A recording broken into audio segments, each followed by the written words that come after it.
சற்று முன் கிடைக்கப்பெற்ற மிக மிக முக்கியமான செய்தி ஒன்று வெளியாகி உள்ளது. திராவிட முன்னேற்றக் கழகத்தின் தலைவரும் தமிழக முதல்வருமான ஸ்டாலின் அவர்களை எப்ப வேண்டுமானாலும் கைது செய்யலாம் என்ற தகவல் தற்பொழுது கிடைக்கப்பெற்றுள்ளது. மத்திய உள்துறை அமைச்சகத்துக்கு உளவுத்துறை சொன்ன தகவல், தமிழகத்தில் பதுங்கியிருந்த பயங்கரவாதிகளுக்கு திமுகவின் நிர்வாகிகள் உதவியதாகவும் இன்று உளவுத்துறை மத்திய உள்துறை அமைச்சகத்துக்கு தெரியப்படுத்தியுள்ளது. தமிழகத்தை பொறுத்தளவிற்கு திமுக எந்த ஒரு எல்லைக்கு வேண்டுமெனாலும் செல்லும். ஏனென்றால் இன்னும் 12 மாதங்கள் தான் இருக்கிறது சட்டசபை தேர்தல் நடைபெறுவதற்கு.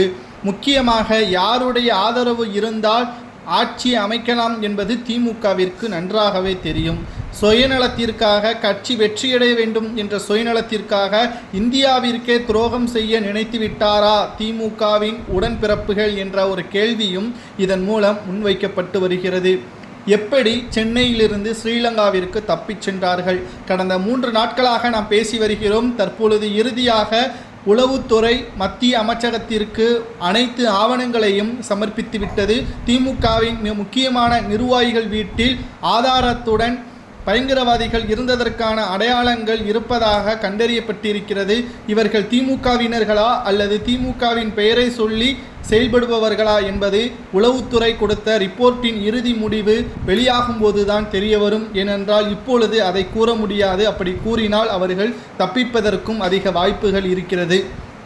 தமிழகத்தை பொறுத்தளவிற்கு ஸ்டாலின் அவர்கள் 2வது முறை தமிழகத்தில் ஆட்சி அமைக்க வேண்டும் என்றால் எந்த ஒரு எல்லைக்கு வேண்டுமானாலும் செல்லக்கூடியவர் தான், அதில் மாற்று கருத்து கிடையாது.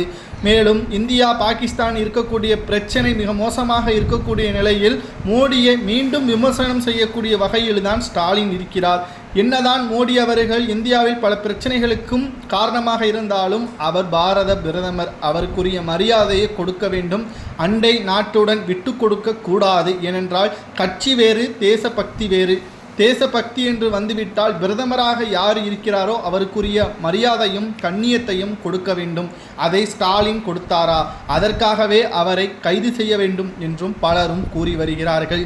இன்னும் ஒரு சில நாட்களில் தமிழகத்தில் மிக முக்கியமான இடத்தில் போலீஸ் பாதுகாப்புகள், துணைப்படை இராணுவங்கள் குவிக்கப்பட உள்ளது. காரணம், பாகிஸ்தான் பயங்கரவாதிகள் இந்தியாவின் சிரிப்பு குறுகிய நாட்கள்தான் என்றும் இந்த சிரிப்பிற்கு எதிராக அவர்களது அழுகை குரல் எனது காதில் கேட்கும் அளவிற்கு தரமான சம்பவத்தை நாங்கள் செய்வோம் என்றும் கூறியிருக்கிறார்கள்.